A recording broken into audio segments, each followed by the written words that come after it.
People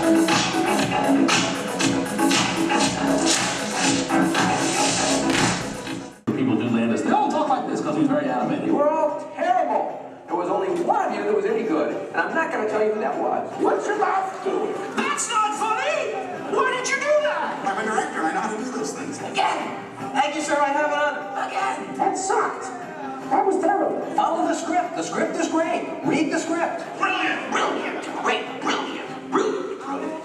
Okay, we'll do it again.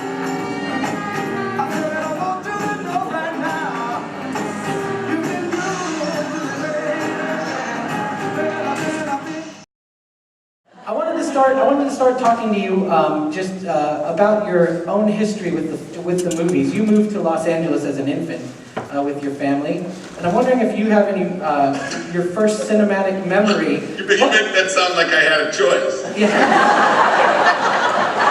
You were determined as a young man to make your way to Hollywood. 4 months old, I was crawling, I was there. Can you tell us about growing up in LA and just what did the movies mean to you as a young man? What was it like growing up at that time in that town? And what were your first impressions of the movies that you can remember? Yikes. Well, at that time, I think I saw most of the movies, the old movies, on television. I was born in 1950, so I literally grew up with television. And because I grew up in West LA, a great many of my friends' parents were in the film business or television business. So I was around it, but I was just, I love movies. I'm still a movie geek.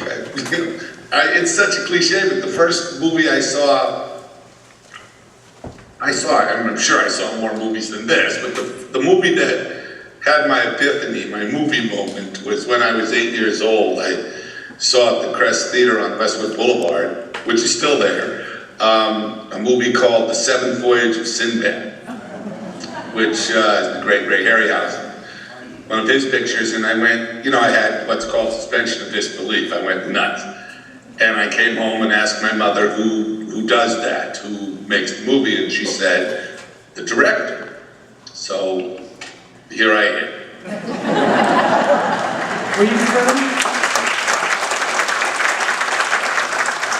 So that had an influence on you, and you thought to be a director, the easiest way to the top would be to start in the mailroom at 20th Century Fox. Hell no. Yeah.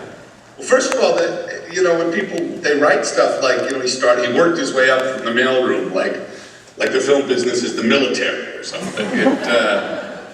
No. The mailroom was the first job I could get in the movie business. I'm a high school dropout. I left school, got a job in the mailroom, but I'm not a good example. Having said that, there is no right or wrong way to learn filmmaking, or especially directing.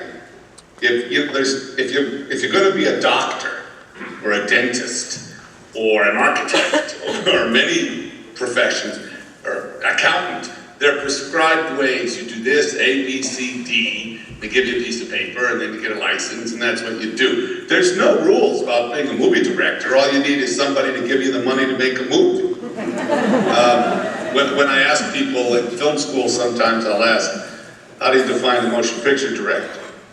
And often you get these really esoteric and interesting, long involved answers. And the truth is, a motion picture director is someone who's directed a motion picture. Pretty simple. And so I worked a lot in the film business. But before that, I took advantage of the fact that I grew up in Los Angeles. In the 50s, well, really in the 60s, there were some French people, Truffaut and Godard and people like that.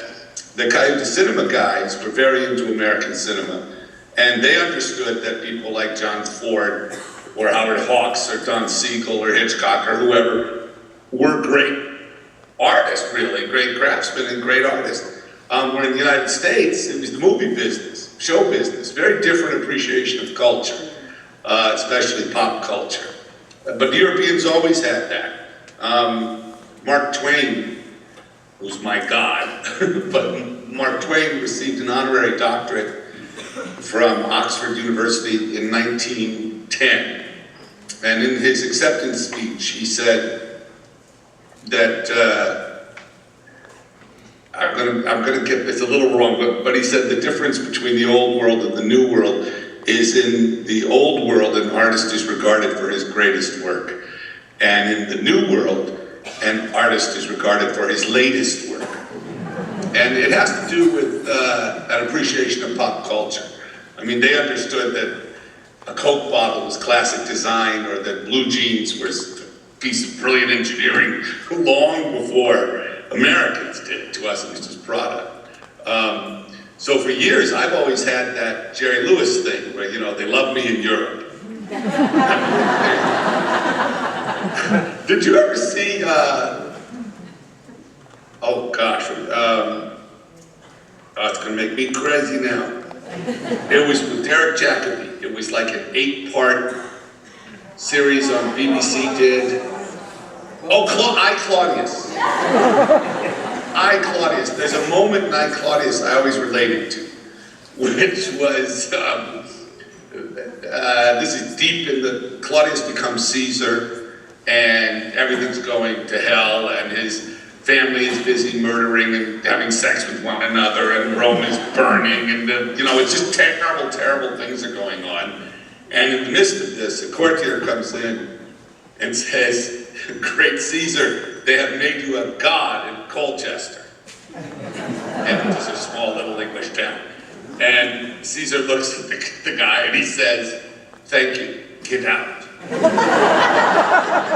I just always, you know, my wife, I'd get some award or something from Italy or Japan, and my wife would say, "You are a god in Colchester."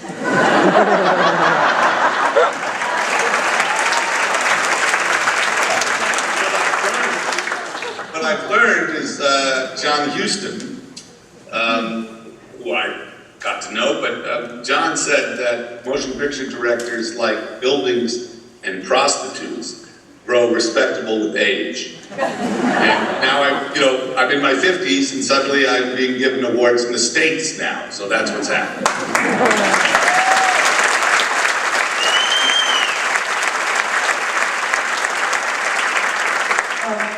The films of that period that you're referencing, you know, the new wave movies and Richard Lester and things like that, had a real loose freedom to them, and that energy that sort of you've brought to popular entertainment in this country with films like Animal House and The Blues. Well, no, I didn't. Wait a minute. I made a lot of very successful films, and I've made very influential films. But that's the extent of my claim. I don't think I've changed cinema, you know. Well, you do. I mean, you do have a certain loose feeling to the movies, though. They're very free.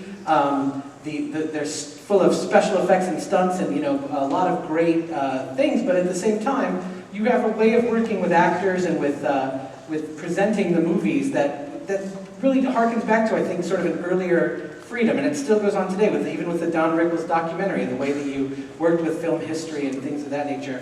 I'm just wondering, when you do... I noticed you recut my stuff. I did. That wasn't me. Oh.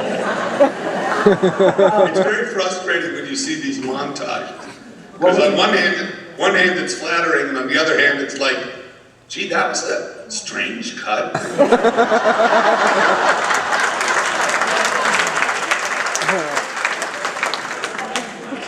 God, he's brutally honest. Was it okay anyway? I saw that, yeah. I mean, I'm watching it on Skype, so it had this cool digital effect. You know? Yes, it was very strange. I felt like I died.